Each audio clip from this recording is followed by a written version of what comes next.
Excellent. Thanks for having us. It's quite a pivot now from space travel to economic history. But don't worry, we're not going to stay with ancient Rome for a long time. I think we're going to get back to the future pretty soon.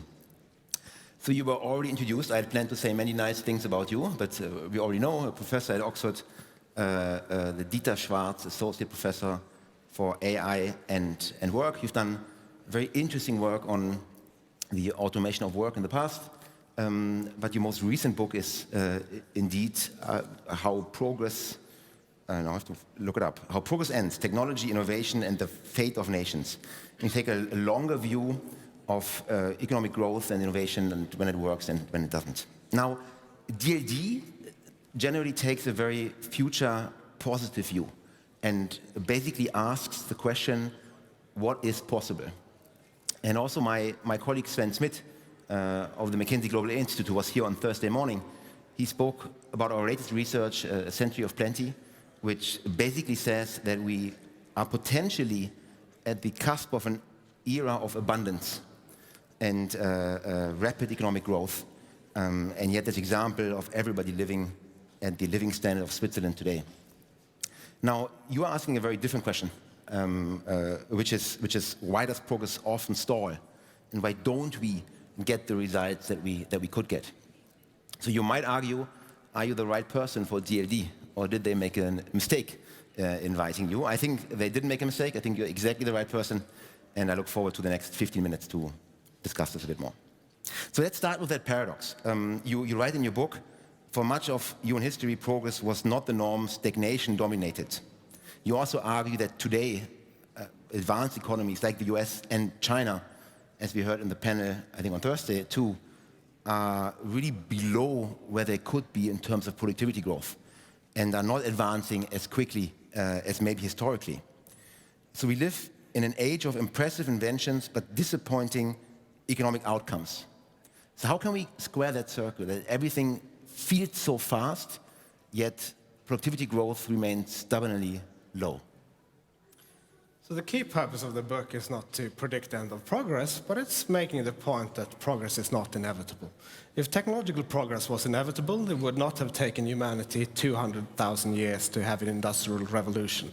If progress was inevitable, most places around the world would be rich and prosperous today. If progress would be inevitable, once and former technology leaders like Britain, the country where I live, would not be suffering from decades of productivity stagnation. And so I think hopefully we can agree that there's nothing inevitable about technological change.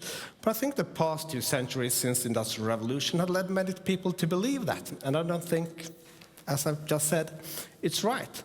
And I think it applies today still, even though we are seeing the wonders of artificial intelligence when we're reading about them in the news on a daily basis. And the reason that I think so is, if you go back to the 90s with the computer revolution, it's hard to think about anything more transformative than the internet and the personal computer. Gave the world our stored knowledge in our pockets, connected some of the best inventors and scientists around the world, streamlined the research process enormously. And what do we get? A decade-long uptick in productivity growth, mostly confined to the United States, and by most studies, a decline in research productivity, a decline in breakthrough innovation. It takes 17 times as many engineers to produce Moore's law today than it did back in the 1970s. And so it may not be too surprising that in established technology fields you're eventually running into diminishing returns. But it is surprising that you're seeing it in the economy as a whole. And in Europe, we do have a productivity problem. We're all acutely aware of it, I think, in this room. What I think is on fewer people's radar is that the US is having a productivity problem too. It's just not as severe as the United States. And so we haven't seen anything like the post-war levels of economic growth since the 1970s, with the brief exception of the late 1990s. Even in China, you see productivity going into negative territory after the Great Recession, and growth in China is already plateauing at levels which is about a fifth of the US economy in GDP per capita terms. And so we are experiencing a global productivity slump. And we have to ask ourselves why that is. Now, I don't claim to have all the answers, but I think that incentives and institutions do matter. It's not just about the technology. So before we get to sort of the future outlook also for Europe's positions, I want to stay with sort of the historical examples for a minute. And you talk in your book about periods of the past in Britain, in Japan, in China many centuries ago, where you had periods of very strong and very fast technological advance, and then at some point this progress stalled, and these empires, mostly empires, lost their technological edge and lost their dominance. And now, before we now speak about the European Union and all this, so what are some of the mistakes, or is there a way to talk about the mistakes that institutions in these societies made that led to this downfall? So when you write a book, or you develop a new product, or do anything that has to do with innovation in some way, it entails two different phases, right? And so you have an exploration phase where you develop your idea, you develop your product, you develop your prototype, and that's very interactive, it's very explorative. And then you have an execution phase where you need to get things done. And that is a phase where economies of scale matter hugely. And those are two very different phases, and you have different institutional arrangements supporting each of them. So the Soviet Union, for example, if you just look at GDP per capita terms, it actually did reasonably well for around 4 decades. It grew quite rapidly, around 6% per year, eventually stalled, and then collapsed. Why did it do so? Well, the Soviet Union was pretty good at scaling. It was pretty good at exploiting economies of scale. And in the mass production era, you could quite easily benchmark performance across factories and hold factory managers accountable that way. But it came much harder when you approach the technological frontier. Because when you're developing new technology, you're dealing with new things. And so how do you benchmark against that? How do you hold factory managers accountable? And what was needed when the mass production system petered out was the computer revolution, to which Soviet's contributions were essentially none. And the key reason for that is that the Soviet Union wasn't set up for exploration, right? So if you were an aircraft engineer in the Soviet Union, you could go to the Red Army and ask for funding. If they declined, maybe you had 2 or 3 different options. If they declined, your idea would die with you. And that's quite different from the American system, where Bessemer Venture famously declined to invest in Google back in 1999.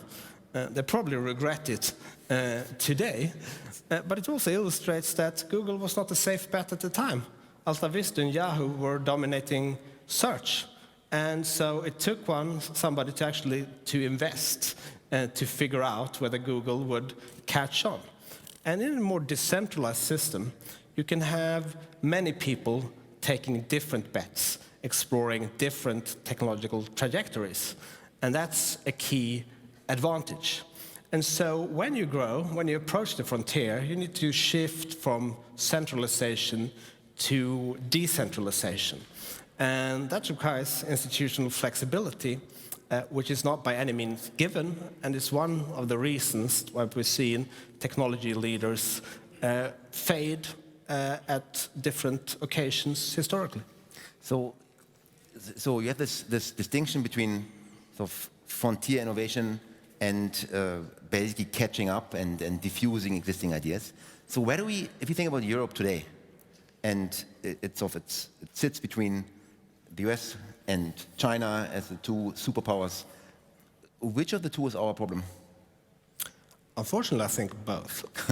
And so, what Europe had going for itself historically was fragmentation. And so China became centralized long before the Chinese Communist Party. And so back in pre-industrial times, China devised the first modern state.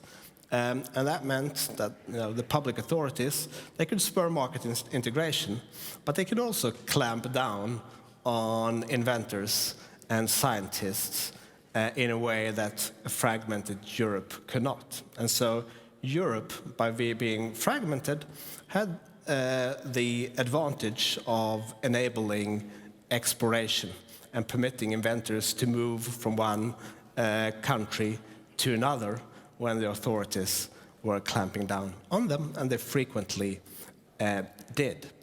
Today, unfortunately, Europe doesn't have the same levels of experimentation institutionally going on the local level, nor does it have the level of market integration needed for scaling. And so if you take services, the IMF estimates that if you take all barriers to trade in Europe and add them up, they amount to 110% tariff.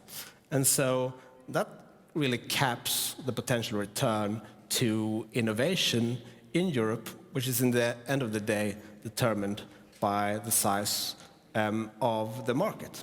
And so I think Europe really needs to work to integrate its single market. And it needs at the same time to permit for some variations which are not creating barriers to trade in Europe for experimentation. So inside the United States, for example, barriers to trade are much lower across states. And at the same time, states are able to experiment. So one of the reasons that the computer revolution happened in California is that non-compete clauses are void, which meant that when 8 engineers left Shockley Semiconductor to set up Fairchild, they could do that. When 2 engineers left Fairchild to set up Intel, they could do that. In Michigan, on contrast, just quickly, you went in the different directions. So Detroit used to be the main innovation hub of the United States. In the 1980s, Michigan decides to make non-competes enforceable, and that really thwarts dynamism in the Michigan area quite significantly. So I fully understand the argument about the scaling issue, the fragmented market. I speak to I do a lot of fintech work. They still complain that yes, regulation might sound similar at the highest level, but in the detail it's all different, and it doesn't scale. And we don't harness the power of 400, 500 million consumers and so on. But what is holding us back on the exploration side? Because we do not have that very strong centralization that would reduce it. We also often hear evidence that there's a ton of cutting-edge research, patents, great universities, even good early-stage companies that then later on struggle to scale. But you are arguing that even in the first part of innovation, we have a problem. So I think if you take well-meaning regulations like the GDPR, by any study will find it has had a negative impact on innovation and entry in particular. And so larger firms have largely managed to offset compliance costs by capturing a larger share of the market, whereas younger companies have suffered. And so when Europe adds more compliance costs, it hurts smaller players the most. In addition to that, the United States has a key advantage in its capacity to attract talent. And so European research institutions, for example, can very rarely match salary to attract American talent. And the research budgets that you have in American institutions are just much larger. And so, historically, at least up until now, the United States has been better able to attract world-leading talent. That's not just in academia. And so you see that when the Soviet Union collapses, for example, so the Soviet Union had a lot of skilled inventors and engineers. Where did they go when the Soviet Union collapsed? Mainly to places where marginal tax rates are relatively low. And so the tax code matters as well. And so what you want for exploration is relatively easy entry, and you want to be able to attract the world's leading talent, and Europe is lagging on those dimensions as well. That sounds like a long list of policy changes required. So let's pivot back to AI. I don't think there has been a panel or any contribution at DLD that didn't mention AI. So you describe it in your book as a general purpose technology, so something that doesn't just have one specific use case, but can potentially make the whole economy more productive and total factor productivity going up. But you also say that many of these general purpose technologies show great promise at first, but do not have big sustained productivity improvements. So what's your sense on AI? So going back to the example of the computer revolution again, right? And so when you have a powerful technology that helps you do research, you can do one of two things. You can either do more projects, drill more holes, or you can use the technology to dig deeper into one thing. In academia, the incentive is publish or perish. And so we are incentivizing people to do more rather than digging deeper. And what that means is that your attention span is going to be more thinly stretched across more projects. And that means that you're less likely to push the boundaries on any given one on those projects. Secondly, it's astounding to me. I mean, if you take a technology like the cloud, it will have reduced the cost of setting up a firm enormously. At the same time, you're seeing a dynamism in decline. And so the story is definitely not that the technology is not delivering. It probably has something to do with rules and regulations that make it more costly to set up and are basically offsetting some of the gains from ICT. And so, a common use case that a lot of people are optimistic about for AI is drug discovery. And I agree that's a promising use case. But you still need to go through clinical trials to bring a product to market. And that is tremendously expensive. It means that you essentially have to partner with a large pharmaceutical company to do that. And so we have a range of institutional bottlenecks across industries, and I agree pharmaceuticals is an extreme example. But they are, I think, inhibiting entry, and that means that we have more concentrated markets. And that's also having an impact on how we use technology. Because large firms, they have scale. And if you have scale, you're more likely to invest in process innovation and automation and reduce cost in what you're already doing. If you don't have scale, you're more likely to develop new products, new industries, and push the boundaries in new fields. And in the end of the day, that is what's driving growth over the long run. If all we had done since 1800 was automation, we would have productive agriculture and cheap textiles, but that would be about it, right? We wouldn't have vaccines, antibiotics, rockets, airplanes, computers, cars, etc. And so most growth comes from doing new and previously inconceivable things. And I think that's important to remember that market concentration is not just leading to a reduction in entry, it's also shifting the direction of technological change more towards automation, which is running into diminishing returns quite quickly. So faster horse carriages, and with at some point diminishing returns, I would assume. Indeed. Interesting. So the maybe excessive power of very large companies that then clamps down on innovation. I think we are almost out of time. I think it was a much more sobering note than many other presentations, I'm very aware. But you also say in your book that the slow innovation doesn't need to stop progress. So can I get you to make an optimistic view on the next 10 to 20 years? And what would that optimistic case be for Europe specifically? Well, really, people bringing in economists from Sweden for their optimism. I'm trying. Let me try to give it a go. And so, I think there's a realization in Europe that something has to go wrong, and we need to do something about it. And realizing that you need therapy is the first step to getting anywhere. And so I think it's a good start. All right, thank you very much. I think that was a good start.